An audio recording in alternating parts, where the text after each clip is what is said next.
Oradan olur mu? Tamam. Şuna da koyabilir miyim biraz?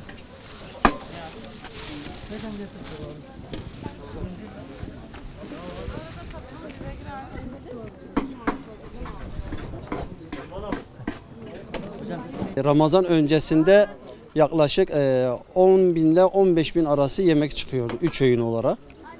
Ramazan içerisine girdiğimizden dolayı sadece iftar yemeği olarak şu an 6 ile 7 arasında 7 bin arasında yemek dağıtımımız var. Hedefimiz bayram ama nokta koymamışız.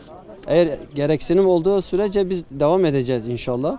Nerede yeter derlerse oraya kadar devam edeceğiz. Halkımız feraha kavuşup artık kendi yemeğini, kendi ihtiyaçlarını görebilecek bir ortama gelene kadar biz inşallah izninde buradayız. Çünkü bunlar bizim hepimizin kardeşleridir.